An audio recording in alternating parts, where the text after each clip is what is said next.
नमस्कार। मैं हूं संतोष पाठक और आप लोग देखना शुरू कर चुके हैं संतोष पाठक ऑफिशियल यूट्यूब प्लेटफॉर्म। पूरे देश में यूजीसी के फैसले को लेकर कोहराम मचा हुआ है। सरकार टालम मटोल के अंदाज में है।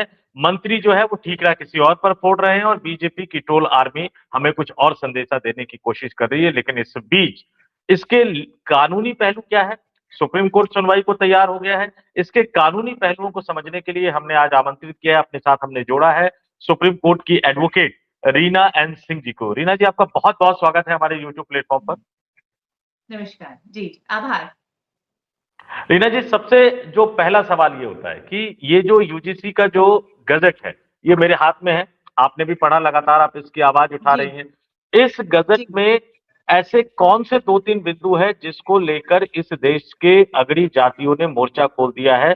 ये जो कहा जा रहा है कि जो न्याय का, जो नेचुरल जस्टिस का सिद्धांत है और समानता का सिद्धांत है, जिसकी गारंटी भारत के संविधान ने दी है, उसका उल्लंघन कर रहा है यूजीसी का ये गजट। देखिए, अगर हम इसमें जो यूजीसी की जो इक्विटी की जो गाइडलाइंस आई हैं, तो बेसिकली ये काउंटर तो करना चाह रहे थे रैगिंग को, कि कैसे जो कॉलेजेस हैं, यूनिवर्सिटीज हैं, वहाँ पे रैगिंग को लेकर के कैसे ऐसे स्ट्रिक्ट लॉज बनाए जाएं। पर वहां पे स्टूडेंट्स के बीच में एक जो जातिवाद का एंगल दे दिया है। देखिए, अगर अब कॉलेजेस से बाहर अगर एक नॉर्मल सिनेरियो में देखें, एससी एसटी एक्ट लगा हुआ है, जिससे कि जो एक जनरल कैटेगरी वाले लोग हैं वो उनमें बहुत ज्यादा रोष है, क्योंकि कोई कहीं पे भी मुकदमा दर्ज करा लेता था कि भाई, और जब ट्रायल होते होते 10 साल के बाद, 5 साल के बाद पता चला कि फर्जी मुकदमा था। तो अगर ये चीज जातिवाद वाली मानसिकता को लेकर के कि एक शिकायत करना, एक टीम गठन कर देना, एससी एसटी ओबीसी के जो स्टूडेंट्स हैं उनको प्रोटेक्ट करने के लिए, और वो भी टारगेट जनरल कैटेगरी को टारगेट करके, तो ये जो क्लियर जो एक डिस्क्रिमिनेशन है, उसके खिलाफ जो लोगों में जो रोष है। क्योंकि आप ये देखिए कि जो एक स्टूडेंट है, विद्यार्थी, वो कॉलेज यूनिवर्सिटी में पढ़ रहा है, और अगर उसके ऊपर किसी भी तरीके के आरोप लगते हैं, क्योंकि ये जो नए जो गाइडलाइंस आए हैं उसमें क्लियर ये है कि अगर कोई झूठा मुकदमा भी करता है तो उसकी कोई सजा नहीं है। तो आपने नेचुरल जस्टिस को तो वैसे ही खत्म कर दिया, कि अगर कोई झूठा मुकदमा भी करेगा, आप स्वतः कह रहे हैं कि कोई झूठा मुकदमा करने के बाद उसे सजा नहीं मिलेगी। तो लोग तो मुकदमा करने के लिए आएंगे ही आगे। और अगर आपके ऊपर, आप विद्यार्थी हैं, आपका पूरा करियर है, आप आगे सरकारी नौकरी में जाएंगे, कहीं पे आप किसी चीज की फॉरेन के लिए वीजा एप्लीकेशन देंगे, और ऐसे जब मुकदमे आपके ऊपर होंगे, तो आपका तो करियर शुरू होने से पहले ही खत्म हो गया। तो अभी तक एक जो जनरल कैटेगरी के लोग थे कि भाई ठीक है, एससी एसटी एट्रोसिटीज को लेकर के जो रोष था, जो प्रताड़ना थी, तो वो तो कहीं ना कहीं एक समाज स्वर्ण उस चीज को साइलेंटली किसी ना किसी तरह इतने सालों से सह रहे थे, बर्दाश्त कर रहे थे। पर अब जब ये कैंपस के अंदर जातिवाद आ गया, तो इसको तो ये एक तरीके से तो डिवाइड एंड रूल, बांटने और काटने वाली बात हो गई ना, कि आपका करियर शुरू होने से पहले ही आप रिस्क में हैं, तो आपका तो कॉन्फिडेंस खत्म हो गया। और क्या अगड़ी जाति में जन्म लेना, क्या अब ये तो एक तरीके से सजा हो गई है कि भाई ठीक है, अगर आपका जो जन्म है वो जनरल कैटेगरी में हुआ है, तो आपके लिए, आपको बचाने के लिए देश में कोई कानून ही नहीं है, कोई ऐसी पॉलिसी ही नहीं है कि जो आपके हितों की रक्षा करेगी। तो ये एक अपने आप में बहुत बड़ा डिस्क्रिमिनेशन है। दूसरा, एक तरफ तो सरकार बार-बार ये नारा देती है कि जातिवाद को खत्म कीजिए, हिंदुत्व को मजबूत कीजिए। तो जितनी बड़ी जातिवाद का जो नाम बार-बार बोल रहे हैं, ये तो नेता ही बोल रहे हैं, सरकार ही बोल रही है। अगर आप कैंपस के अंदर भी जातिगत भेदभाव आप ले आए, एक तरफ आप कैंपस के अंदर युवाओं के बीच में जातिगत भेदभाव पैदा कर रहे हैं, कि भाई जो टियर 1 सिटीज में जो लोग बच्चे रह रहे हैं, पढ़ रहे हैं, उनके दिमाग में अगर जातिवाद नहीं है, तो आप तो वहां पे भी वो जातिवाद का कीड़ा डाल रहे हैं। तो आप तो ऑलरेडी ही डिवाइड कर रहे हैं, और वो देश जहाँ पे पहले धर्म के नाम पे बंटवारा हुआ देश का, अब आप उसको जातिवाद के नाम पे बांट रहे हैं। तो इस चीज के प्रति जो रोष है, ये बिल्कुल ही असंवैधानिक है, और सरकार को इसे तुरंत वापस लेना चाहिए। एक बड़ी दिलचस्प चीज आपने जो रैगिंग की बात कही या जातीय आधार पर भेदभाव की बात कही, मैं खुद दिल्ली विश्वविद्यालय से मैंने ग्रेजुएशन की है और पहले दिन जब मैं गया था तो हम लोगों की भी रैगिंग हुई थी। रैगिंग अपने आप में जिस तरह की विभत्स रैगिंग होती है वो गलत है, लेकिन एक परिचय, जान पहचान, ये तमाम चीजें जो है। लेकिन फर्स्ट ईयर का कोई स्टूडेंट जाता है, सेकंड ईयर थर्ड ईयर वाला कोई भी छात्र जो सीनियर छात्र होता है, कम से कम रैगिंग तो वो जाति देखकर नहीं करता है। इतना तो दिल्ली विश्वविद्यालय में पढ़ाई के बाद मुझे समझ में आ गया। आपने जातीय भेदभाव को सिर्फ यहां तक सीमित कर दिया कि पीड़ित जो है वो एससी, एसटी, ओबीसी होगा और प्रताड़ित करने वाला जो है वो अपर कास्ट का होगा। ये जो नेचुरल जस्टिस का सिद्धांत है उसका आपने उल्लंघन किया। लेकिन अब जो सरकार कह रही है, जैसे ये जो गजट का जो नोटिफिकेशन ये है 13 जनवरी को है, सुप्रीम कोर्ट में मामला इसके बाद गया। अब बहुत ज्यादा बवाल उठा तो एजुकेशन मिनिस्टर साहब सामने आए, वो कह रहे कि नहीं, किसी के साथ भेदभाव नहीं होने दिया जाएगा, केंद्र सरकार, राज्य सरकार, यूजीसी सब कुछ देखेगी, अब तो मामला सुप्रीम कोर्ट के संज्ञान में है। ये वही सरकार है जिसने कुछ साल पहले एससी एसटी के मामले में गिरफ्तारी से पहले जांच की बात कही, कई तरह की बातें कही। ये वही सरकार है जिन्होंने एकजुट होकर उसको बदल दिया, एक तरह से खारिज कर दिया। अब आपको लग रहा है कि विवाद बढ़ गया तो सुप्रीम कोर्ट के कंधे पर जो है वो सरकार कहीं ना कहीं ये पूरा ठीकरा फोड़ने की कोशिश कर रही है। और सुप्रीम कोर्ट ने आज मामला स्वीकार तो कर लिया है कि हाँ, इस पर हम सुनवाई करेंगे, और बाकायदा सुप्रीम कोर्ट इस पर तारीख भी आगे देगा कि कैसे इस पर आगे वो सुनवाई करेगा। लेकिन क्या आपको लगता है कि सरकार सुप्रीम कोर्ट पर ठीकरा फोड़ने की कोशिश कर रही है? देखिए संतोष जी, आपने बहुत अच्छा प्रश्न किया। हमारा जो देश है वो संविधान से चलता है। अभी संवैधानिक लोकतंत्र वाले देश में जो भी कानून बनते हैं वो लिखित बनते हैं। अगर किसी भी नेता ने, मंत्री ने कहीं पे भी कोई स्टेटमेंट दी है मीडिया के सामने, उसका कोई औचित्य नहीं है, उसकी कहीं पे कोई इम्प्लीमेंटेशन नहीं है जब तक कि आप उसको लिखित तौर पे ले आए, ना लेकर के आए। अब ये जैसे गैजेट आया, इसमें यूजीसी की जो इक्विटी की आप गाइडलाइंस लेकर के आए हैं, आप लिखित अध्यादेश लाए हैं ना, आप लिखित नोटिफिकेशन को लागू कर रहे हैं देश में। तो कौन मंत्री, कौन नेता क्या वर्बली कह रहा है, जब तक कि वो लिखित रूप से नहीं है तो वो बिल्कुल निराधार है। वो सिर्फ एक एक पब्लिक स्टेटमेंट है मीडिया के लिए, उसकी कहीं कोई स्टैंडिंग नहीं है।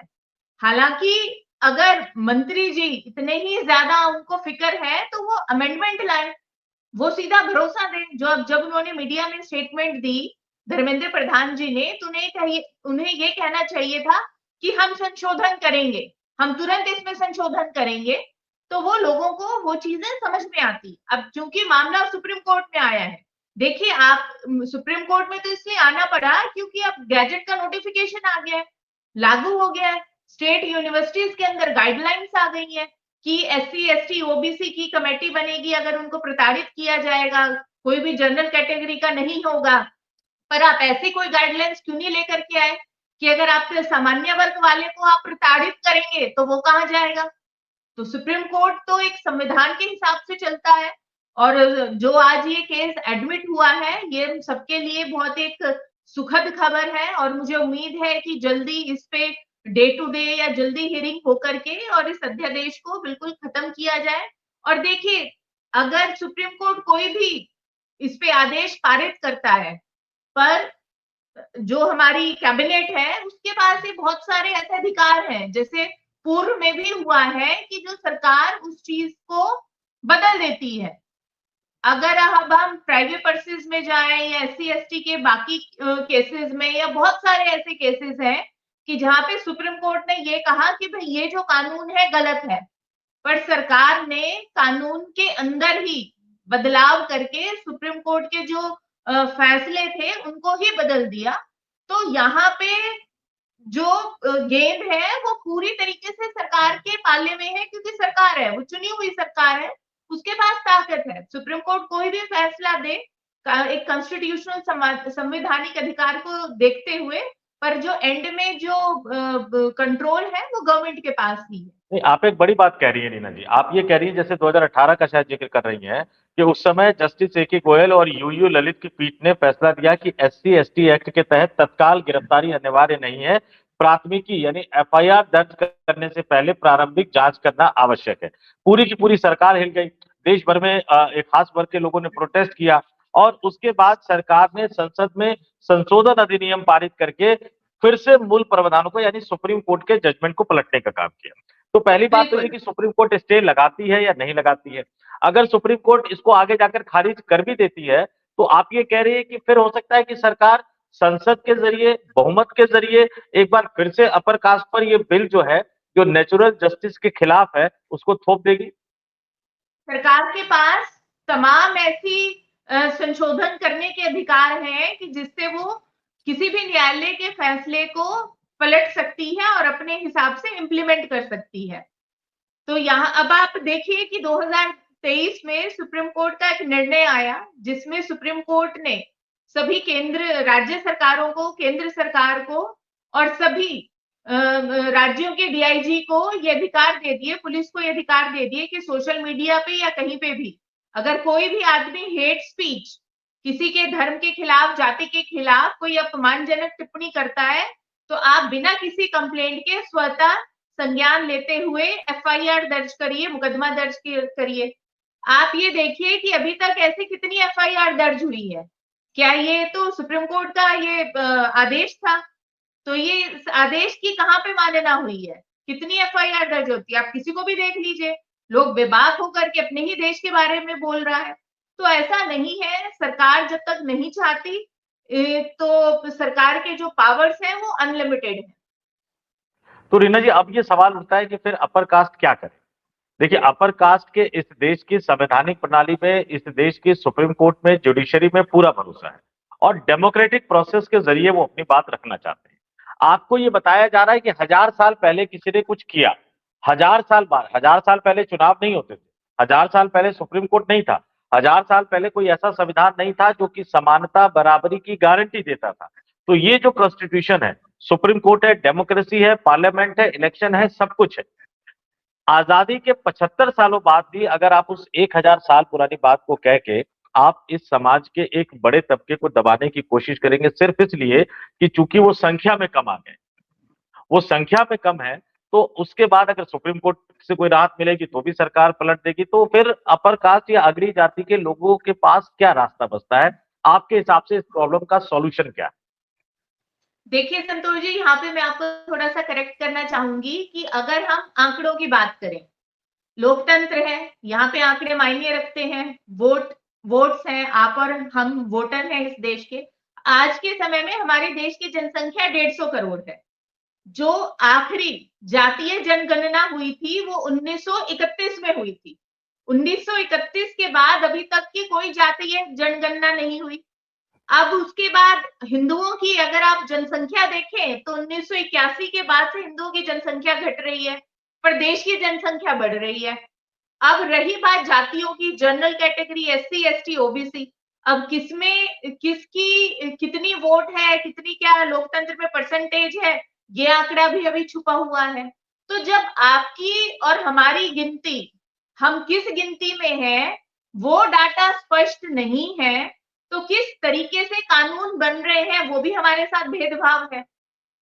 तो अब देखिए, जो अब लोकतंत्र ने हर आदमी को, चाहे वो किसी भी जाति का हो, चाहे वो किसी भी धर्म का हो, उसको एक अधिकार दिया है अपनी आवाज उठाने का, कानून का सम्मान करते हुए शांति से आंदोलन करने का। अभी देखिए किसान आंदोलन हुआ, कितने बड़े लेवल पे हुआ। आरक्षण को लेकर के आंदोलन होते हैं, रेल की पटरियों पे लोग बैठ जाते हैं, सड़कें जाम कर देते हैं, ट्रेनें रुक जाती हैं। तो आंदोलन तो कर रहे हैं, स्वर्ण के लिए भी अब यही एक मौका रह गया है। नहीं तो अपने ही देश में हम हमारी कोई पहचान ही नहीं रह जाएगी, हम डर के उसमें रहेंगे। देखिए अभी तक एससी एसटी का कानून था, तो लोग कहीं ना कहीं एक दबी आवाज में बोलते थे, पर वही चीज अब जो जातिवाद को लेकर के जो भेदभाव अगर आप कैंपस में ले आए, तो फिर आपने तो भविष्य को ही खत्म कर दिया, युवा को ही खत्म कर दिया। और दूसरा आप ये देखिए कि आप आरक्षण भी लेकर के आए, आरक्षण का मूल उद्देश्य क्या है? कई जो स्कॉलर्स हैं वो ये कहते हैं कि नहीं, आरक्षण का जो मूल उद्देश्य है वो सामाजिक असमानता है, आर्थिक आधार नहीं है।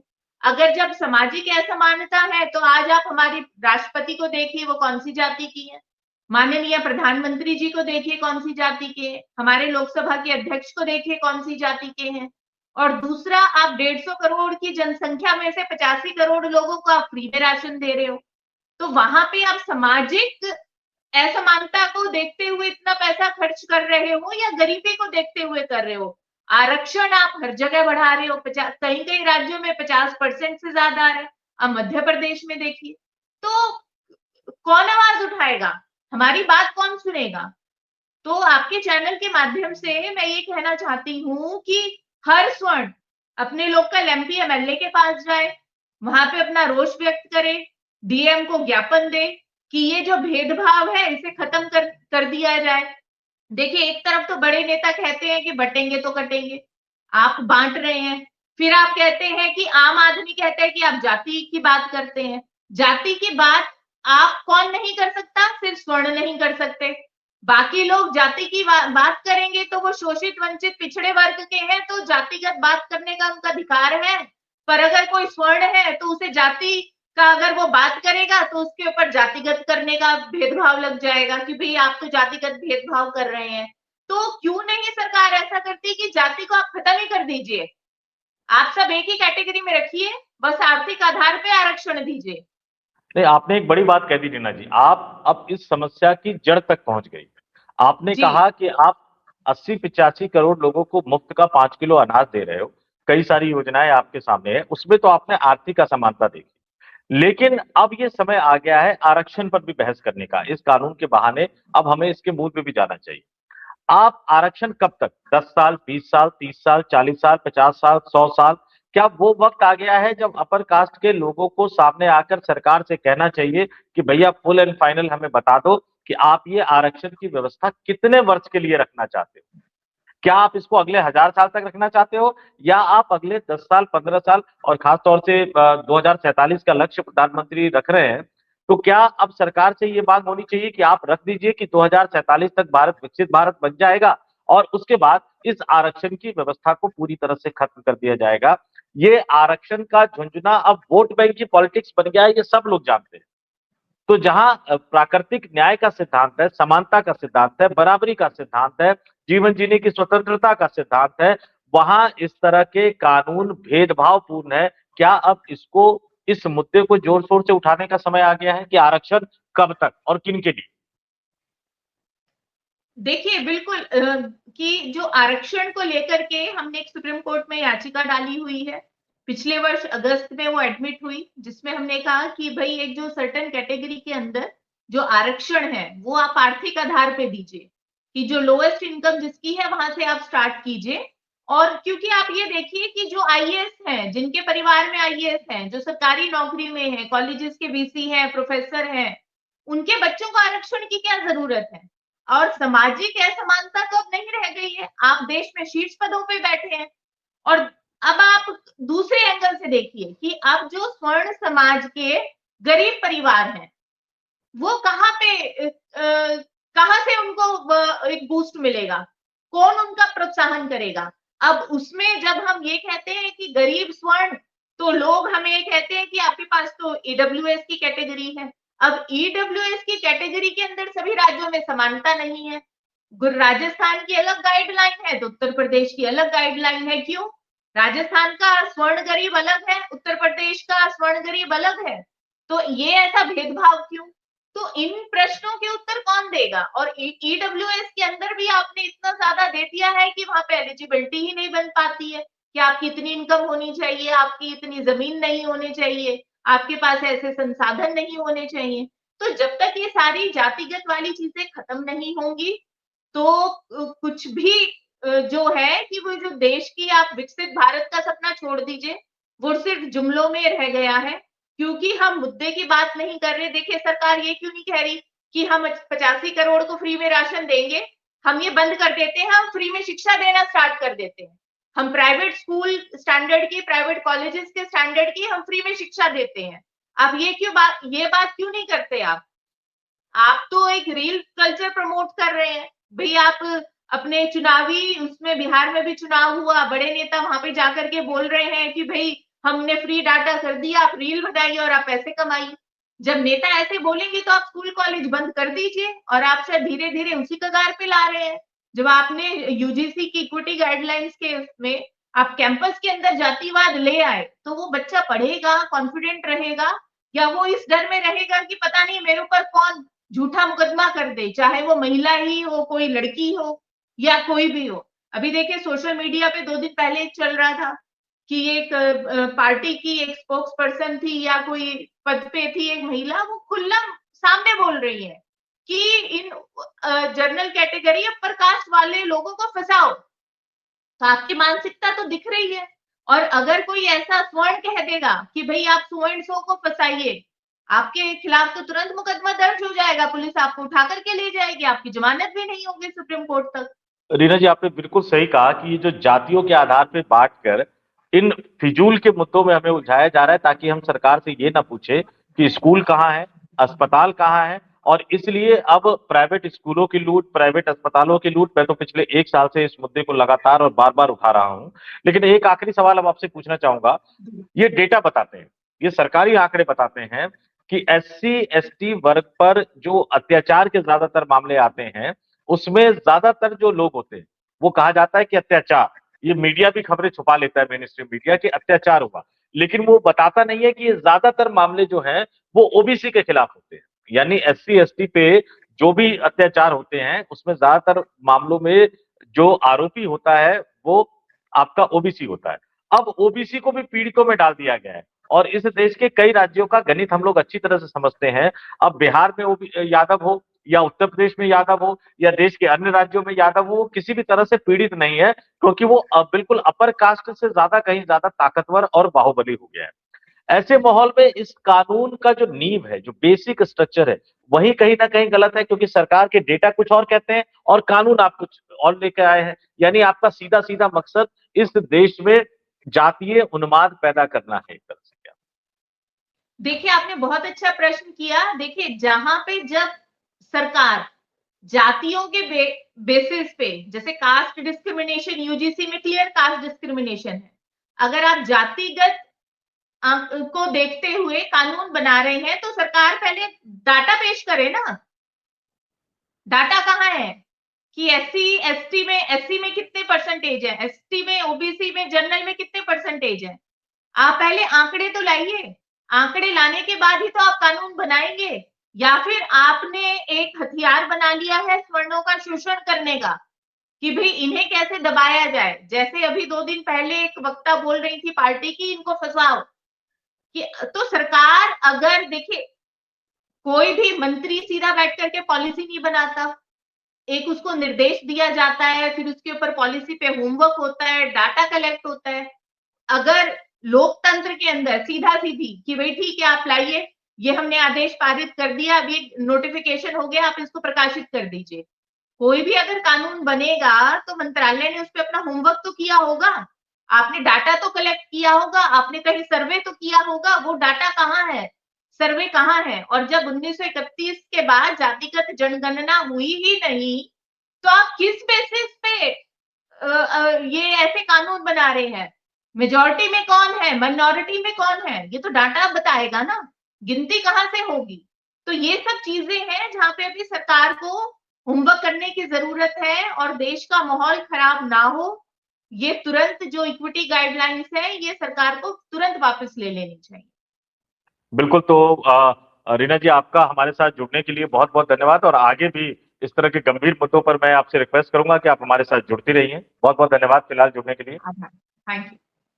और तमाम दर्शकों से भी कहूंगा, सरकार भले ही जातीय उन्माद पैदा करने की कोशिश कर रही है, लेकिन विरोध का तरीका डेमोक्रेटिक प्रोसेस के साथ होना चाहिए। आप अपनी बात उठाइए, अपनी आवाज रखिए। मामला सुप्रीम कोर्ट में चला गया है, लेकिन जैसे कि एडवोकेट रीना सिंह जी बता रही थी कि सुप्रीम कोर्ट कुछ भी देगा, सरकार उसको ओवररूल करने की पावर रखती है। तो आखिरकार फैसला तो सरकार को ही करना है, लेकिन सरकार ने बिना किसी होमवर्क के ये फैसला करके इस देश को एक बड़ी लड़ाई में झोंक दिया है।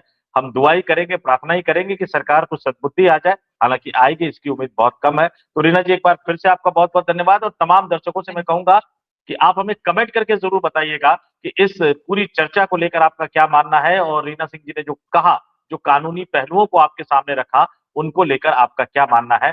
तमाम लोगों का बहुत बहुत धन्यवाद, आभार और नमस्कार।